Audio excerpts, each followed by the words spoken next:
Bismillahirrahmanirrahim. Assalamualaikum warahmatullahi wabarakatuh. Alhamdulillahi rabbil alamin. Wassalatu wassalamu ala rasulillahi wa ala alihi wa sahbihi ajma'in. Subhanaka la ilma lana illa ma 'allamtana innaka antal alimul hakim. Rabbi shrah li sadri wa yassir li amri wahlul 'uqdatam min lisani yafqahu qawli. Allahumma salli ala sayyidina Muhammad. Allahumma salli ala sayyidina Muhammad. Allahumma salli ala sayyidina Muhammad wa ala alihi wa sahbihi ajma'in, amma ba'd. Alhamdulillah, syukur pada Allah Subhanahu wa ta'ala di atas pertemuan kita pada pagi ini, pada hari ini. Dapat sama-sama kita menempatkan diri, sama-sama dapat duduk dalam rumah Allah Subhanahu wa ta'ala dengan niat dan tujuan yang tertentu. Seperti mana kita digalakkan beriktikaf, kita digalakkan niat iktikaf. Dan apa dia makna iktikaf itu pada segi hukum fiqh? Maka diberitahu oleh ulama-ulama, i'tikaf itu maknanya berhenti. I'takafa ya'takifu i'tikafan. Makna i'tikaf ialah berhenti dengan niat. Maknanya duduk dalam masjid, berhenti masuk dalam masjid, duduk dengan niat. Niat dia nak abdikan diri kepada Allah Subhanahu wa ta'ala.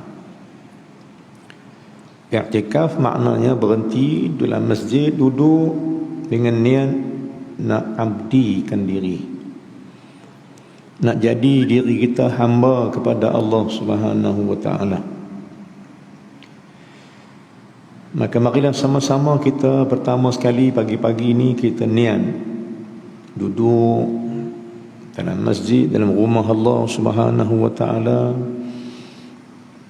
i'tikaf, berhenti diri kita daripada ingat dunia, berhenti diri kita daripada duk sibuk dengan dunia yang macam-macam hai sangat ni, yang tak habis-habis, kecuali habis umur kita baru berhenti sibuk dengan dunia ni. Mari kita berhenti sat daripada sibuk dengan lain daripada Allah, melainkan kita sibuklah sat duduk, sibukkan mata, hati khususnya, kalutkan perasaan kita untuk ingat Allah Subhanahu wa ta'ala. Ulama sebut dalam kitab Tanbihul Ghafilin, Imam Abu Lais As-Samarqandi bagi tahu, dia kata 3 jenis manusia yang bangkit di pagi hari. Pertama, cari khata. Kedua, cari dosa. Ketiga, cari Allah Ta'ala. Yang mana satu kamu itu, kata dia? Ada yang bangkit pagi-pagi cari harta, tak ada fikir lain dah. Dalam kepala, ingatan, fikiran, fikir harta tak habis-habis. Harta bermakna milik, sedangkan kita tak milik kecuali dimiliki.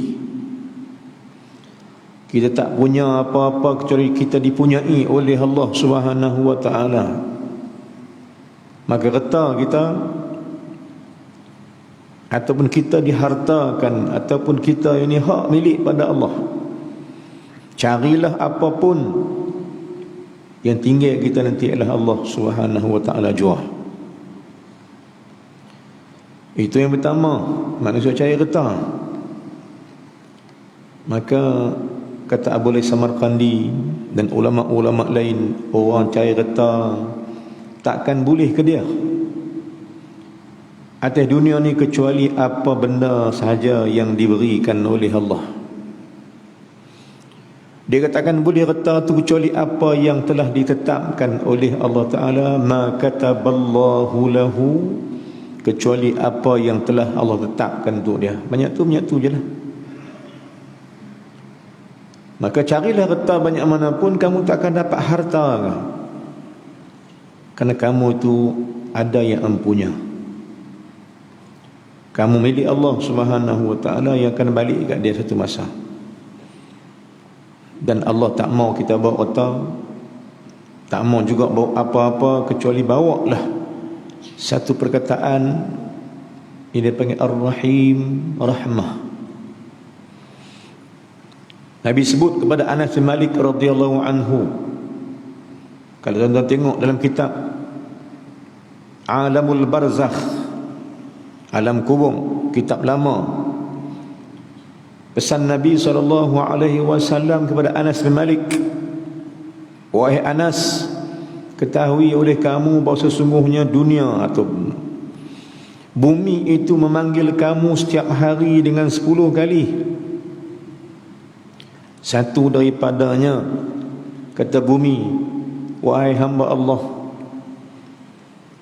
kamu berjalan di atas muka bumi, satu masa kamu pasti berada di dalamku. Dan ketahuilah, kata bumi, bumi beritahu kita, kata Nabi SAW, apa kau himpunkan takkan kau bawa, tetapi kau pesan pada kamu, bawalah hanya perkara ini. Apakah perkara itu? Kata Anas, ya Rasulullah, apa benda itu ya Rasulullah? Nabi jawab, bumi berkata, bawalah Ar-Rahim Allah Ta'ala. Bawalah Ar-Rahim Allah. Maknanya bawalah sayang Allah atas kamu itu. Kerana hanya penyayang saja selamat kamu daripada segala-gala benda. Sayang saja yang membuatkan manusia lepas daripada segala siksa. Sayang saja yang dapat menjama melepaskan manusia daripada segala derita dalam kuburnya sendiri. Kerana dia pesan, kubur kata, atau tanah kata, bumi kata, kubur kata, bawalah Rahim Allah. Nah, salah satu benda yang disebutkan oleh kubur. Yang pertama, cari reta takkan dapat. Yang kedua, cari dosa. Siapa cari dosa? Fikir nak muhur orang lagi, pagi-pagi ni aku nak buat macam mana nak tipu orang ni, supaya dapat aku ambil reta tadi ni, supaya dapat aku himpunkan apa benda yang aku nak, aku tipu manusia. Tuan-tuan, puan-puan muslimin, akal kita fikir kebenaran kata-kata ulama. Tipu manusia, khianat manusia, bergaduh manusia, berkelahi manusia hanya disebabkan dunia. Inilah manusia, berkelahi sana, berkelahi sini, bergaduh sana, bergaduh sini, berebut sana, berebut sini. Tanya-tanya balik, berebut apa? Berebut dunia. Dunia nak buat apa? Apa nak buat apa dengan dunia ni? Kut-kut boleh senang. Tipu manusia sebab nak senang, lah tak senang. Bohong manusia sebab nak senang, lah tak senang juga. Kerana dosa. Apa dia dosa ini? Ulama kata, apa dosa? Maka Nabi tahu kepada Aisyah radhiyallahu anha, ya Aisyah, dosa itu ialah apa yang cuba kau sembunyikan daripada manusia, dan kau khawatir manusia tahu akan benda itu. Itulah dosa. Maka manusia yang kedua cari dosa. Lain dapat apa? Kata Nabi, kata ulama, siapa cari dosa, akhirnya bertemu dengan hina. Siapa cari dosa, dia akan dapat adalah kehinaan daripada Allah Ta'ala. Allah hina dengan neraka dia. Allah hinakan orang tu dengan seksanya. Maka ayat 112 surah Ali Imran, muka surat 64 sebelah kiri, baris ke-6, 7 daripada bawah. Ayat 112 Allah firman, duribat alaihimuz zillatu aynama thuqifu illa bihablin minallah wa hablin minan nas wa ba'u bighadabin minallah ila akhir ayat. Duribat alaihim, akan turun dan tertimpa di atas kamu sekalian zillah, kehinaan. Allah akan turunkan kehinaan, Allah akan turunkan derita, Allah akan buat bagi tak senang dan tak seronok, kerana itu hukuman daripada Allah. Ainama thuqifu, walau di mana kau berada sekalipun, duk tang mana pun akan kena hina. Tak mana duk pun, pilah tak mana cerok pun, hang kena hina. Apa dah hina? Hina lawan kepada kemuliaan, tak mulia. Tapi sebaliknya hina. Pasal apa hina? Allah timpakan kehinaan, hukuman daripada Allah. Sebab apa dihina oleh Allah? Kerana kamu itu meninggalkan dua perkara.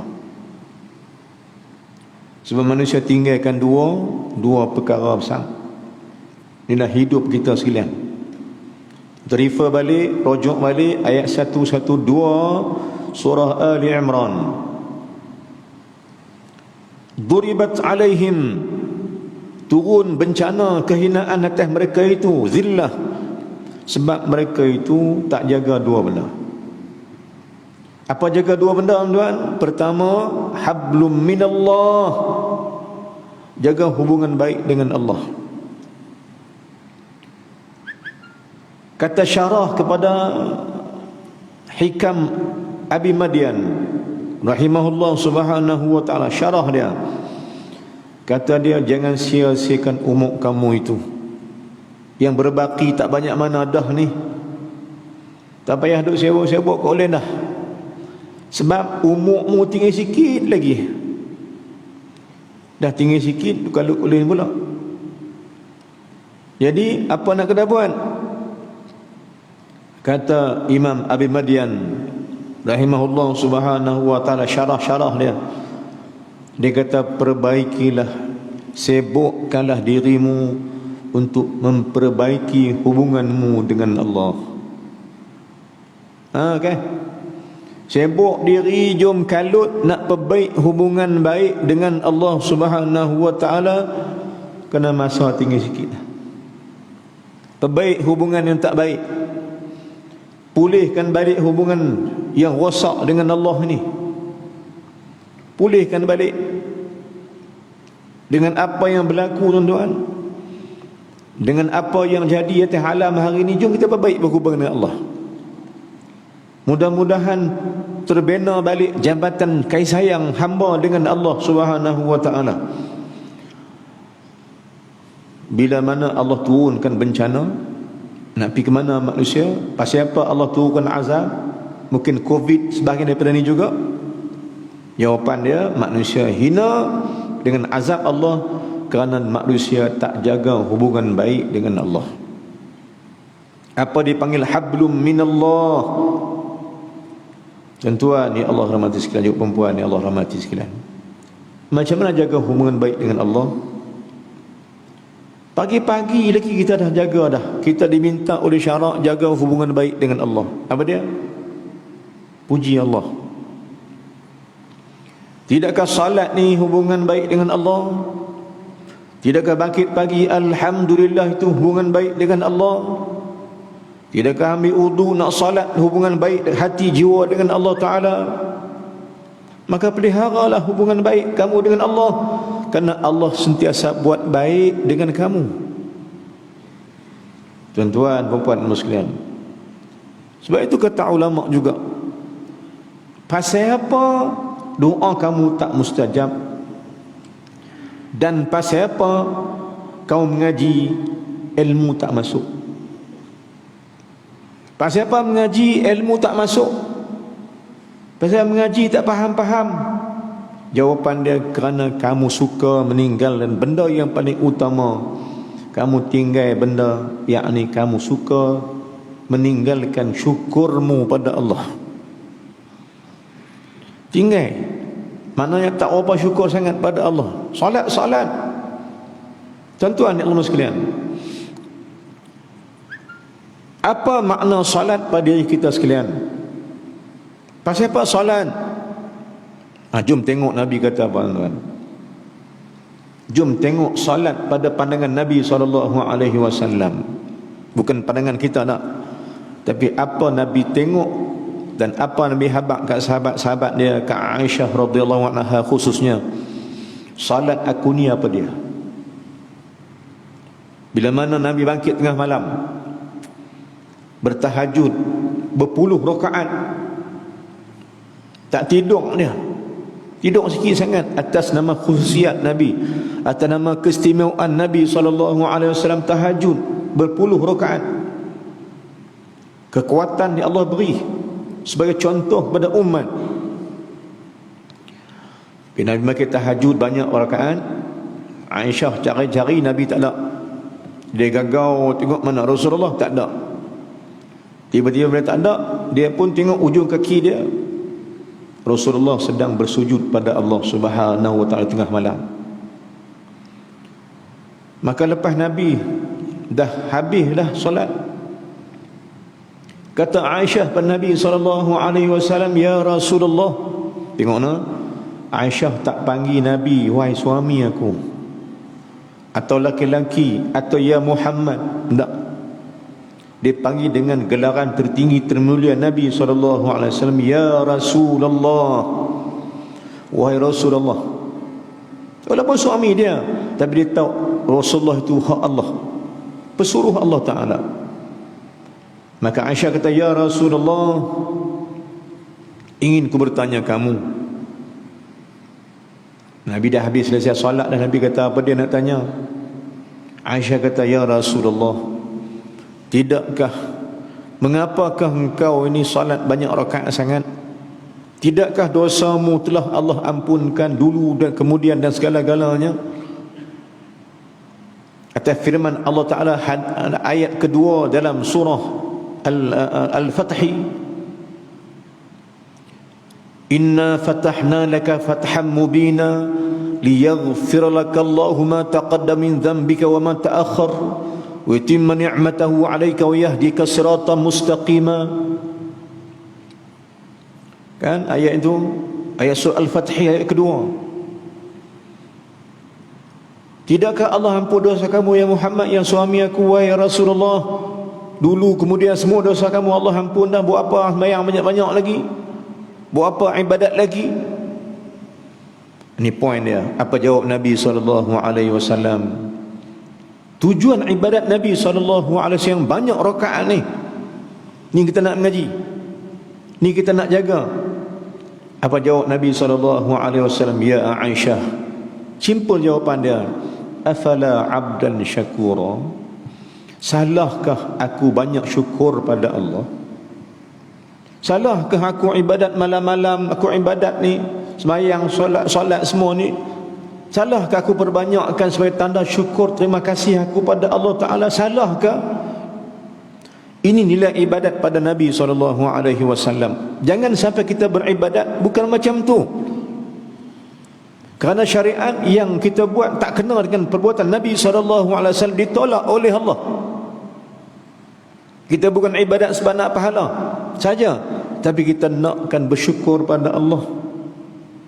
Kita nak terima kasih banyak pada Allah. Ini inti dan poin besar pada ibadat manusia yang sebenarnya. Maka siapa nak ibadat cara Nabi SAW, salat cara Rasulullah, zahir dia ada. Tapi salat cara Rasulullah pada batinnya, dia banyak terima kasih pada Allah. Inilah benda yang kita patut ada. Maka tujuan mengaji, kata ulama, sebenarnya doamu tak mustajab dan ibadatmu kadang Allah tolak ke tepi, malah ilmumu tak jadi apa kerana engkau tak pandai bersyukur pada Allah, tak reti terima kasih. Maka tuan-tuan yang Allah sekalian, yang keduanya, manusia yang dosa ni adalah manusia yang tak ada hubungan dengan Allah, tak terima kasih pun pada Allah Ta'ala. Dan yang keduanya, Allah timpakan bencana atas manusia kerana dahsyatnya benda yang kedua mereka tak buat. Nombor satu, tak jaga hubungan dengan Allah. Kedua, tak jaga hubungan dengan sama-sama makhluk.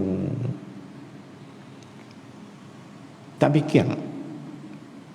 Kata Syekh Yusuf Hasani hafizahullah subhanahu wa ta'ala, ulama-ulama ahlillah bagi tahu, bila kau bangkit pagi, antara niatmu ialah nak jaga hubungan baik dengan Allah. Ia kena ada dalam hati. Dengan cara apa? Dengan cara niat, aku ni nak laksanakan perintah Allah yang wajib atas aku pada hari ini sesempurna mungkin. Dan niat kau tu dah pagi-pagi, kata ulama. Niat apa? Niat nak perbaik hubungan dengan Allah dan niat nak laksanakan semua yang Allah perintahkan sedaya mungkin. Niat. Maka siapa niat dengan bangkit dengan niat itu, Allah bukakan baginya segala pintu-pintu kebaikan. Yang 12 pintu kebaikan Allah buka. Kan ada doa kan? Ada doa yang kita baca. Allah ya Allah, Allah maftah li abwabal khair, abwabal rahmah, abwabal maghfirah. Ada 12 pintu semua tu. Ulama kata hampa bangkit dengan cara tu, terbukalah 12 pintu itu pada kamu. Pintu apa? 12 pintu, antaranya pintu Rahman, pintu Redha, pintu al-khair, kebaikan, pintu keredaan, pintu kesihatan, pintu macam-macam. Kita sampai subuh tadi tuan, kita minta 5 aja. Dan subuh tadi kita minta 5 aja. 5 pintu kita minta Allah buka. Yang terbesar pintu dia 5. Apa dia? Allahumma hdina fi man hadait. 1. Wa'afina fi man afait. 2. Kira ambil habis. Maka pagi-pagi doa kunut ni, kita minta Allah buka 5 pintu daripada 9 pintu besar. Baik tuan-tuan, pintu-pintu ni Allah tak buka dengan sebab seorang tu tak bersyukur pada Allah Ta'ala. Allah tak buka pintu tu. Maka nak bagi Allah buka semua pintu 9, 10, 11, 12 dan segala pintu-pintu kebaikan nak bagi Allah buka, hanya dengan satu syarat. Bangkit pagi, rasa dan sebut terima kasih pada Allah. Allah buka semua benda. Tuan-puan ya Allah sekalian, saya ulang balik. Manusia bangkit pagi-pagi, yang pertama cari retah. Yang kedua bangkit cari dosa. Siapa bangkit cari retah, kata ulama, siapa bangkit cari retah tak akan dapat sejumlah yang dikendaki kecuali apa yang Allah nak bagi. Yang kedua, siapa bangkit cari dosa, dia takkan boleh apa-apa kecuali kehinaan daripada Allah sepanjang masa. Dan yang ketiga, ada orang bangkit cari Allah Ta'ala. Pagi-pagi bangkit cari Allah, sebut nama Allah, hati tergerak nak pergi masjid, hari tergerak nampak nak kuliah ni, nak ambil ilmu. Saya patah balik tuan, ulang semula. Ulang tayang. Dia kalau bawa kambang syok ni ulang tayang banyak kali, tak apa. Benda penting kita ulang banyak kali. Tuan-tuan yang Allah sekalian. Maka apa kita nak buat pagi-pagi hari? Syukur pada Allah Subhanahu wa taala. Kerana apa? Kerana ada orang makit cari Allah. Makit sebut nama Allah. Fikirlah nak pergi rumah Allah. Fikirlah nak cari kerana Allah. Seulang balik, redha Allah itu, Nabi habaq kepada Ibnu Mas'ud radhiyallahu anhu, jika engkau inginkan redha Allah yang tertinggi, kata Nabi ke Ibnu Mas'ud, redha Allah hanya ada dalam ilmu. Redha Allah yang terbesar ada dalam kuliah pengajian yang disebutkan nama Allah. Bangkitlah kamu cari ilmu, menjadi ilmu pagi-pagi, kerana bangkit pun mencari Allah Subhanahu wa taala. Jadi kata ulama, kata Imam Abu Lais Samarqandi, manusia di pagi hari yang ketiga bangkit cari Allah. Apa dia dapat? Maka ulama kata sahabat bangkit cari Allah taala akan diberi segala-galanya oleh Allah. Sahabat bangkit cari Allah Ta'ala, maka Allah beri segala-galanya dekat dia. Hak dia minta, malah hak dia tak minta pun Allah bagi. Jadilah ia orang yang terkaya atas alam ini, kena memiliki segala yang Allah nak beri dekat dia. Tuan-tuan, puan-puan sekalian, maka bangkit-bangkit pagi hari, sebab tu disuruh kita bersyukur. Alhamdulillah. Bukan hanya sebut, rasa bersyukur pada Allah. Alhamdulillahilladzi ahyana ba'dama amatana wa ilaihin nusyur. Itu kita sebut kan? Itu kita sebutkan di pagi-pagi hari. Baik tuan-tuan Allah sekalian. Yang kedua, teringat kita yang kedua, selain daripada yang pertama tadi sebagai mukadimah, yang keduanya ialah pesan Luqman kepada anaknya. Baik, pesan Luqman kepada anak, seperti mana ulama pesan kita sebagai anak murid mereka. Maka saya juga berpesan kepada tuan-tuan yang juga bukan siapa-siapa, tapi sebahagian daripada orang yang terbaik pada kita sekalian, sahabat-sahabat,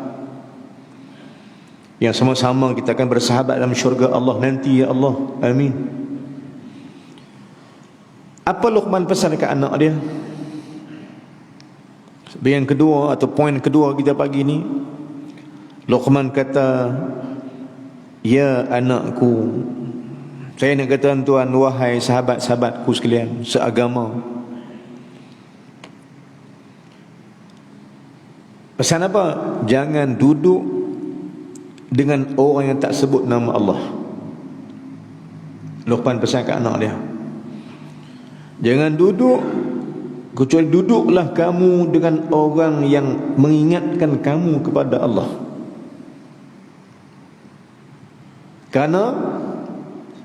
Kerana siapa yang tak ingat Allah, orang dia panggil jahil Allah. Masuk jahil, dia tak kenal Allah. Maka dia tak kenal Allah, dia tak akan sembang tentang Allah Ta'ala. Dia tak akan sebut nama Allah, sebab dia jahil Allah.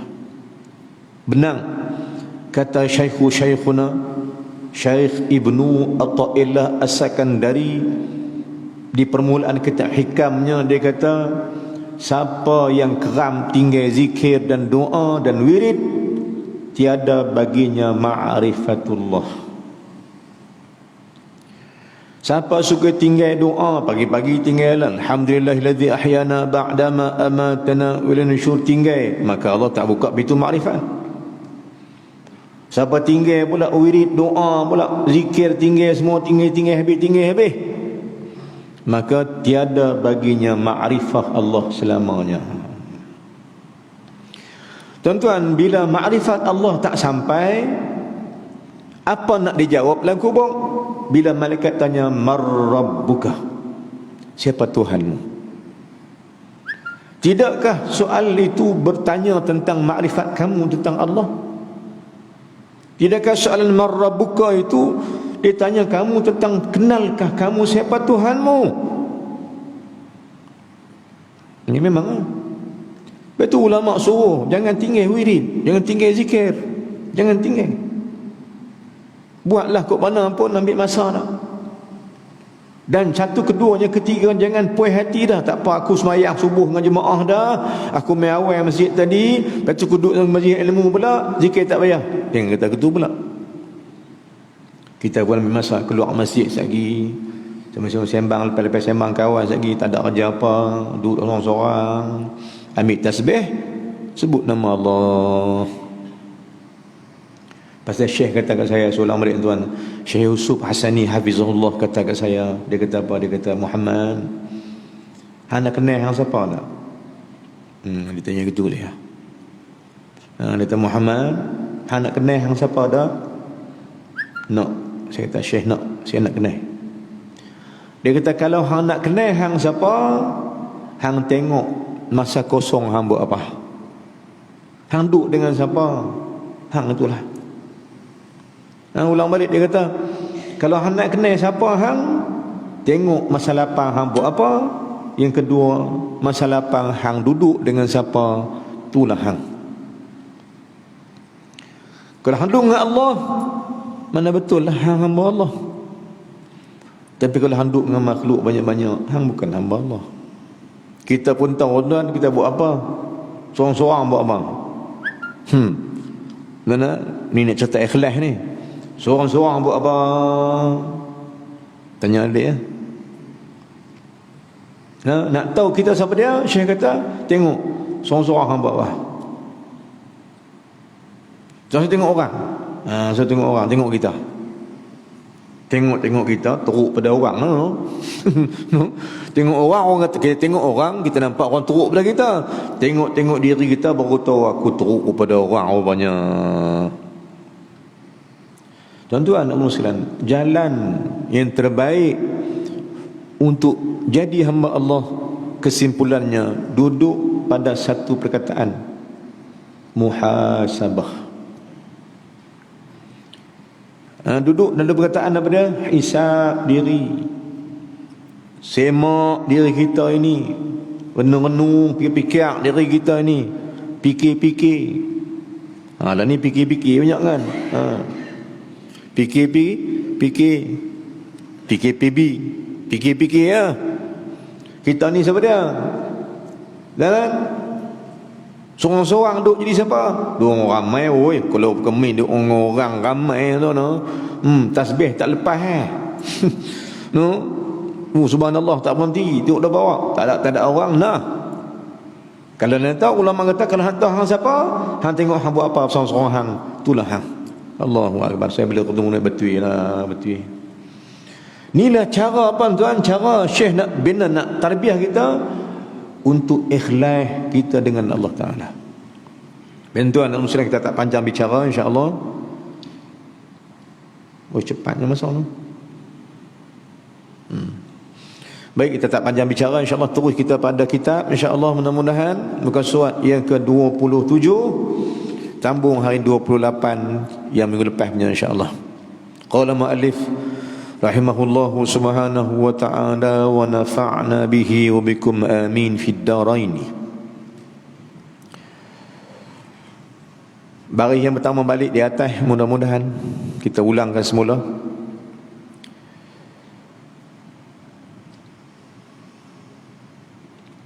Dia kata apa? Dia kata bahawa tengok balik asal usul dia duduk tang mana? Duduk tang ujung pada baris yang terakhir.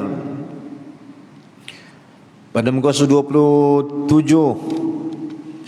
maka hendaklah engkau pikirkan. Ulama suruh fikir banyak kan. Ulama suruh kita fikir. Dua konsep besar hamba Allah Ta'ala tuan. Kita buka dia punya apa? Dia punya kaedah dia. Dua benda besar untuk belajar kenal Allah. Apa dia? Pertama, fikir. Untuk yang kedua, zikir. Dua kaedah besar. Dua kaedah besar apa dia? Fikir untuk berzikir. Sebab tu ulama kata, fikirkan olehmu akan hal dirimu. Muhasabah ni fikirlah. Muhasabah tu mana? Fikir, aku ni jadi apa aku? Ilmu tak ada, amalan tak tahu macam mana. Maka ulama kata apa? Fikirkan olehmu ketika mana engkau berkata-kata dengan barang yang tiada berfaedah. Dia kata bila nak bercakap, rajin fikir, adakah cakap kita tu berfaedah atau tak ada faedah, supaya tak tersia-sia akan lidah yang Allah buat. Nabi habaq pagi-pagi segala anggota tengok satu benda. Segala anggota diri kita ni memandang kita pada satu benda. Mata tengok yang tu, telinga pun hala yang tu, kaki tangan semua hala yang tu. Sahabat tanya, ya Rasulullah, apakah benda itu ya Rasulullah yang semua anggota kami tengok dia? Nabi kata, semua anggota jasadmu melihat kepada lidahmu. Mata tengok lidah pagi-pagi ni, tangan kita tengok lidah. Semua anggota kata kat lidah, wahai lidah, kalau kau baik, baiklah kami sekalian. Tapi kalau kau buruk, buruklah kami semua. Duduk dalam lidah. Sebab itu tuan-tuan, ulama kata, fikirkanlah perkataan yang keluar daripada terbit daripada mulut kau itu, adakah dia berfaedah atau tak ada faedah. Sedangkan kita ni tuan-tuan, kita cukup tak mau buat benda tak ada faedah. Sebab buat benda tak ada faedah tu dikatakan gila. Contoh, tak ada kerja. Buat benda tak ada faedah. Contohlah, orang tuan-tuan melawak kita, kan, nak abang tu benda tak ada faedah ni. Apa dia? Pergi tepi laut, ombak mai tahan. Tahan ombak. Kerja apa? Kerja tahan ombak.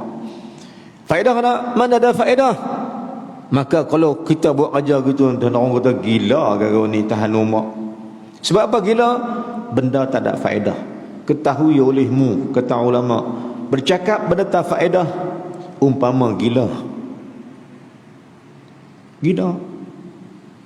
Masuk gila apa dia? Orang tak guna akal. Masuk gila orang tak guna fikiran, tak guna akal. Sedangkan akal ni tuan, ulang balik. Betapa dahsyatnya akal ni Allah bagi. Syukur pada Allah. Sebab tuan-tuan, apa dia? Sebab yang beza kita dengan binatang apa dia? Yang beza kita dengan binatang ni apa dia? Okey. Kau tidak sama kita dengan binatang. Kau tak menggunakan akal, maksud tak menggunakan fikir, tak guna fikiran, jadi binatang. Sebab tu ulama kata apa? Ulama kata, maka gunakanlah masamu itu fikirkan, supaya berfikir benda tu benda bagi benda faedah. Maka kata dia, akan bahawasanya jika menyebut engkau akan nama Allah Ta'ala, fikirlah, kita fikirlah, kalau hang rajin sebut nama Allah, ganti kepada perkataan yang tak ada faedah, nescaya adalah ia untung yang sangat besar bagi dirimu. Kalau hampir gantilah cakap sembang saja, tak ada kerja apa ni, sembang orang. Kalau hampir ganti dengan zikir lah, tentu hang buat benda faedah. Sebab zikirlah benda yang paling utama. Kerana apa tuan? Kerana semak balik, tidakkah segala ibadat itu, kebanyakan ibadat itu ialah menyebut nama Allah? Baca Quran, sebut nama Allah, sebut kalam Allah. Salat, sebut nama Allah. Zikir, sebut nama Allah. Mengaji, sebut nama Allah. Maka semua ibadat kita ni perlu kepada zikir Allah. Tiba-tiba tuan-tuan, tiba-tiba yang kata ibadat itu ialah ia sebut nama Allah. Yang tak jadi ibadat dah tak sebut nama Allah. Inna salati wa nusuki. Tuan-tuan Allah sekalian, dalam sepanjang pengetahuan kita lah, apa kita mengaji, jom kita tengok balik apa makna wa nusuki. Apa makna wa nusuk? Inna salati, salat. Kita tahu salat. Apa makna wa nusuki? Atau dalam bahasa Arab apa itu? Nusuk, nun sin kaf. Apa makna nusuk? Kata ulama, nusuk ini makna apa benda kita buat selain pada salat. Apa benda kita buat? Wa nusuk ini bermakna apa jua ibadat yang kita buat. Tidakkah apa kita buat kena jadi ibadat? Ya. Hak kita buat semua kena jadi ibadat. Apa dia ibadat? Perbuatan-perbuatan yang nak buat bagi kita jadi hamba Allah. Itu mana ibad. Itu mana ibadah. Ibadah mai dia perkataan abdi. Maka ibadat itu makna perbuatan yang nak buat kita jadi hamba Allah. Maka ibadah, mana-mana orang yang buat ibadat dia panggil abdi. Dia panggil apa? Abdi. Apa dia abdi? Hamba. Syekh Yusuf Hasani hafizahullah subhanahu wa ta'ala, guru kita yang saya muliakan, dia kata apa kita? Dia kata saya, dia kata siapa-siapa yang buat diri dia jadi hamba, maka betullah Tuhannya Allah. Kerana dalam alam seluruhnya hanya ada dua. Dalam alam seluruhnya ada duanya. Satu dipanggil Allah pencipta, yang kedua makhluk yang dicipta. Kalau hang tak jadi yang dicipta, abdi, bermakna hang jadi Tuhan. Allahu akbar, na'udzubillah min zalik. Wal'iyadzu billah. Kalau hang tak buat diri hang jadi hamba, bermakna hang jadi simple kan? Tauhid simple je. Tauhid simple je. Kalau hang tak buat diri hang jadi hamba, bermakna hang buat diri hang jadi Tuhan. Maka tuan-tuan Allah, jika mak ayah tak buat anak jadi hamba, bermakna mak ayah sedang mencipta Tuhan selain Allah pada anak itu.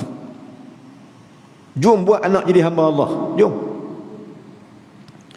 Jom puasa depa buat jadi kita buat depa jadi hamba Allah.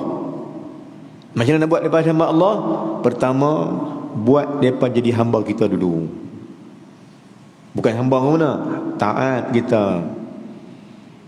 Termasuk dia buat bagi anak-anak taat mak ayah tu. Sebab tu tuan, ayat 23, saya ulang balik ayat 23 surah Al-Isra. Surah Al-Isra ayat 23, Allah kata apa? Wa qadha rabbuka alla ta'budu illa iyyah. Telah Allah fardukan, ketetapan daripada Allah. Hang nak sembah, jangan sembah lain, dia saja, Allah saja. Kemudian ayat kedua, wa bil walidaini ihsana. Mak ayah hampa kena buat baik. Sebab siapa-siapa anak tak buat baik ke mak ayah, seperti mana melawan dan syirikkan Allah Ta'ala. Ayat tu maknanya tuan, kalau tak buat anak-anak jadi hamba kita untuk jadi hamba Allah, besar esok kita akan jadi hamba dia. Na'udzubillah. Jadi apa tuan-tuan, fikirlah ibadat kita. Wa nusuki itu, nusuk tu maknanya segala perbuatan yang kita buat. Buat apa? Sambung dia, wa nusuki wa mahyaya wa mamati. Hak belakang, lillah, kerana Allah. Bermaksud segala benda kita buat kena pi ke Allah Ta'ala. Betul, kena fikir kalam kita, cakap kita nak pergi ke mana, cakap kita nak bawa manusia pada mana, kalam kita nak bawa anak-anak pergi ke mana, beletiak kat anak-anak tu pasal apa? Pasal nak bagi mereka jadi hamba Allah. Ingat kat anak-anak di rumah, nasihatkan kawan-kawan, nasihatkan adik-beradik, semata-mata nak ajak manusia pada Allah. Kau tidak, kalam kita sia-sia. Sedangkan setiap benda yang ditulis, yang disebut, ladaina, kata Allah, ladaina raqibun atidun. Ladaina, pada kita ni dua malaikat, raqib wa atid. Ada tulis. Apa dia tulis? Semua benda hak kita buat, semua benda kita cakap, semua ditulis oleh dua malaikat ni. Maka jangan sia-siakan buku amalan, kata ulama. Jangan sia-siakan buku amalan yang ditulis. Sebab benda hang tulis sia-sia, sebab hang kata benda sia-sia. Kalau gitu bercakap, fikir dululah nak cakap apa. Kau tidak diam. Tuan-tuan ya Allah sekalian, pasal apa orang suka bersembang banyak selain daripada sebut nama Allah? Bersembang ni pula kadang-kadang dia nak suruh dengar kata dia seorang aja. Dia punya pemohong tu dia seorang ni. Dia nak orang sahabat kata aku pada bicara hamba dengar. Dia seorang orang kawan dengar. Dia seorang duk apa? Sebab dia suka nak memperlihatkan hanya dia yang pandai bercakap. Auzubillah. Maka tidakkah itu juga termasuk dalam kata ulama riya yang membawa kepada sombong? Pasal hang seorangnya.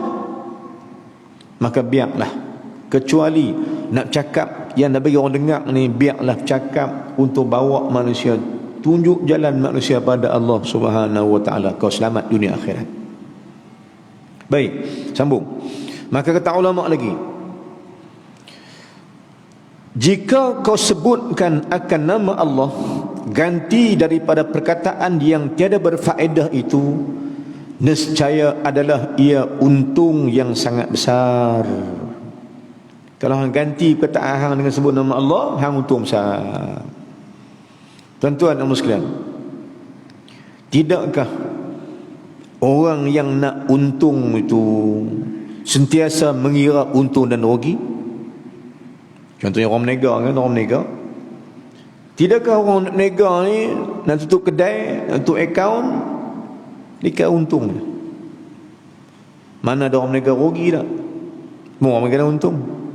Maka tuan-tuan dan sekalian, antara muhasabah di pagi hari, kata ulama, antaranya fikirkanlah, adakah engkau ini, adakah kita ni akan masuk golongan untung nanti, ataupun kamu akan masuk golongan yang rugi nanti.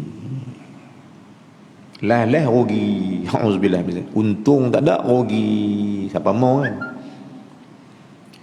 Siapa mau rugi? Jangan sampai untung awal pun tak ada, modal duk bagi sampai ke sud, sampai ke habis tak untung-untung. Apa dah modal Allah bagi? Umur. Tuan-tuan, umur modal Allah bagi besar. Dengan umur, tuan, kita semua ada 24 jam. Kita semua ada 24 jam satu hari. Tapi percayalah kita, yakinlah kita bahawa apa dia kata ulama betul. Dalam 24 jam ni satu hari, ada orang yang untung, ada orang yang rugi. Masa sama, modal sama aja. Semua dapat 24 hari, 24 jam sehari. Tiba-tiba tutup malam nanti, ada orang yang untung, ada orang rugi. Pasal apa tuan? Sebab yang untung itu lidahnya, dirinya, hatinya kepada Allah. Hati dirinya kepada Allah Ta'ala, dia untung. Sebab itu ulama kata, kalau kau jadikan perkataanmu ganti zikir tu, ganti perkataan yang tak ada kena mengena dengan zikir Allah, maka kau beruntung dengan untung yang besar. Apa maksudnya? Zikir itu, zikir Allah itu keuntungan bagi kita sekalian. Jadi buatlah apa benda yang dapat jadikan lidah kita berzikir.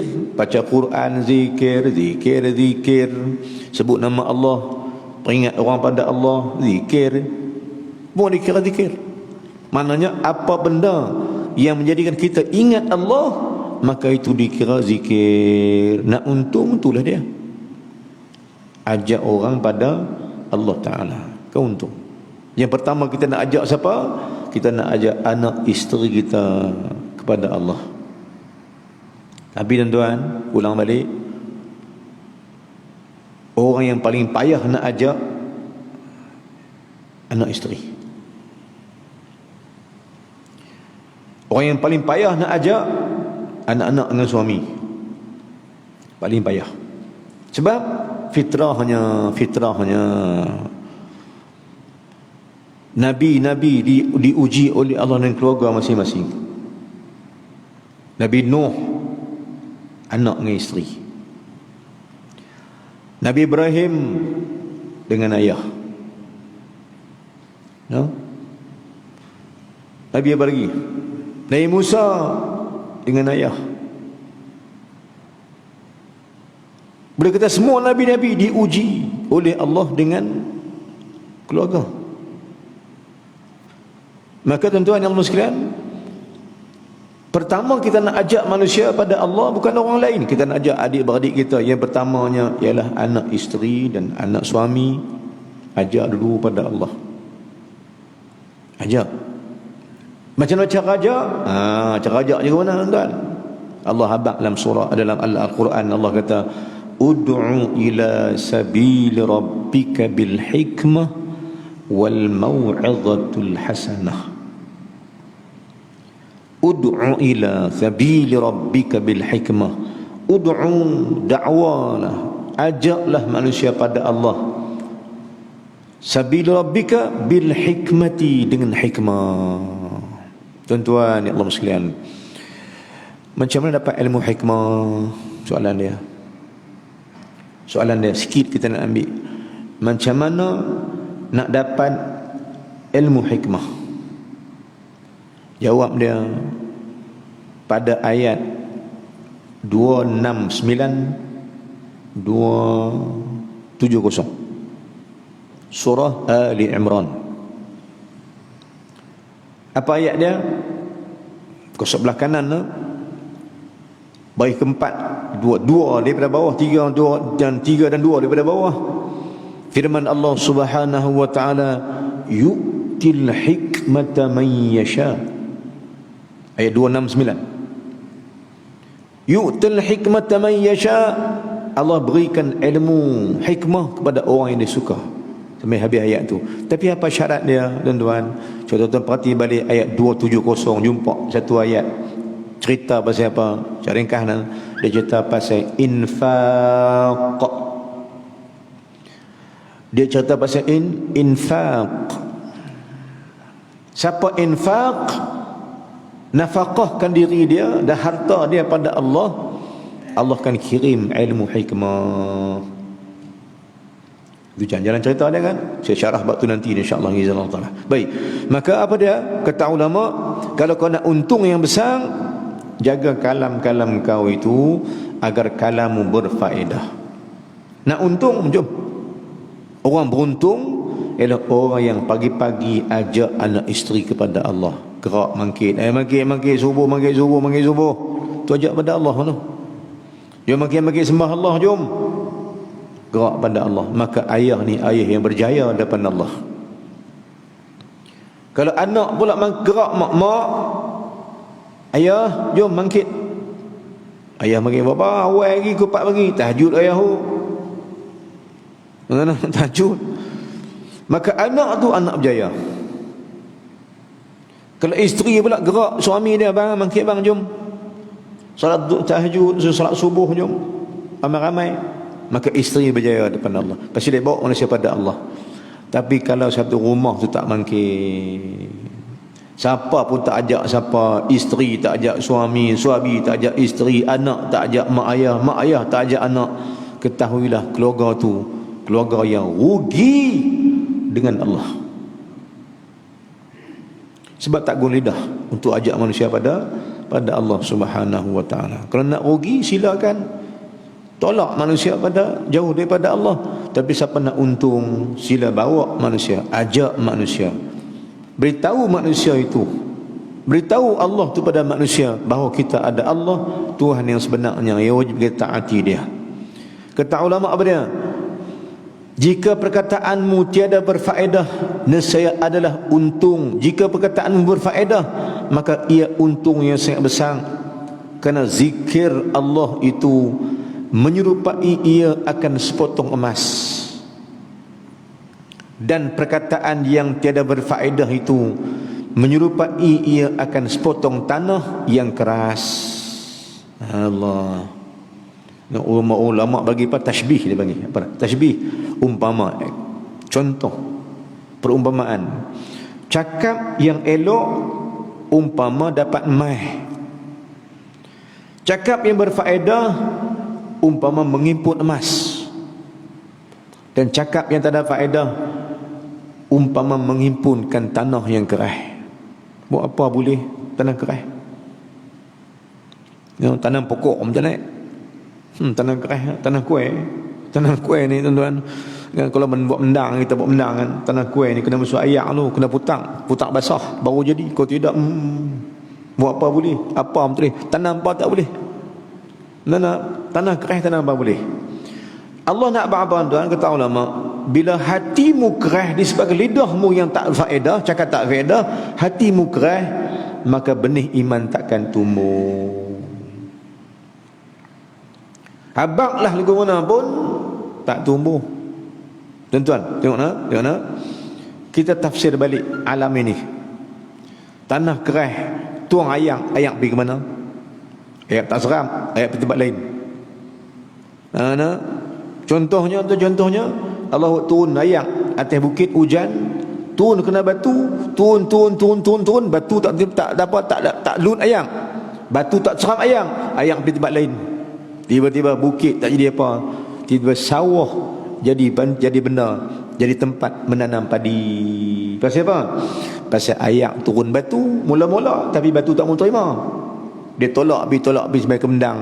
Lama-lama bendang, tanah lembut, tanam padi naik. Mana apa tuan? Allah bagi ilmu ke hampa, tapi hampa hati hampa keras. Ilmu tak boleh ke hampa, dia mengalir ke tempat lain. Dia mengalir ke mana? Dia mengalir kepada hati yang lembut. Hati yang lembut akan menerima kebaikan daripada Allah, dan yang paling besar akan tumbuh benih-benih iman itu. Maka ulama kata tanah keras tak tumbuh iman, tanah lembut akan tumbuhnya pohon-pohon kemuliaan di depan Allah disebabkan keimanan yang padu yang kita bina dengan izin Allah. Sebab apa? Sebab hati yang lembut mai daripada mulut yang bercakap benda-benda berfaedah. Wallahu alam. Takat tu saja dulu pagi ni, insya-Allah. Ni telajak lebih ni kan. Kita jumpa lagi insya-Allah pada minggu depan. Insya-Allah ada lagi minggu depan. PKP tak habis lagi. Fikir-fikirlah kita no. Nak pergi ke mana kita minggu depan pula. Saya pun fikir-fikir tak ada habis mana. Kan? Kenapa kita ada jemputan ke Melaka tapi Penang tak boleh lagi kan. Melaka dah okey dah.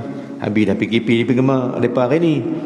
Melaka dan sebab gila-gila lagi. Tapi Penang tak habis-habis lagi kan. Masih ada kes lagi lah. Tapi kes menurun lah. Maka apa kita nak ulang balik tuan, kita nak sebut macam mana ini disebutkan oleh pihak-pihak kita yang bertanggungjawab, frontliner kita, so kita dakwah-dakwahkan juga, kita jaga kita. Tapi saya nak sebut balik, nak sebut juga sebelum kita jaga kita ni, jom kita jaga iman kita, jom kita jaga takwa kita, jom kita jaga adab kita, jom kita jaga Allah jaga kita insya-Allah. Wallahu alam. أقول قولي هذا أستغفر الله العظيم لي ولكم المسلمين والمسلمات والمؤمنين والمؤمنات فاستغفروه فيفز المستغفرين التائبين. بسم الله الرحمن الرحيم. الحمد لله والصلاة والسلام على رسول الله وعلى آله وصحبه أجمعين. اللهم اغفر لنا ذنوبنا ولدينا وارحمهما كما ربيانا صغيرا. جميع المسلمين والمسلمات برحمتك يا أرحم الراحمين. اللهم زدنا علما نافعا وعملا صالحا مقبولا. اللهم اجعلنا من الذين يستمعون القول فيتبعون أحسنه. اللهم اجعل جمعنا هذا جمعا مرحوما وتفرقنا من بعده تفرقا معصوما. ربنا آتنا في الدنيا حسنة وفي الآخرة حسنة وقنا عذاب النار. صلى الله على سيدنا محمد وعلى آله وصحبه وسلم والحمد لله رب العالمين. السلام عليكم ورحمة الله وبركاته.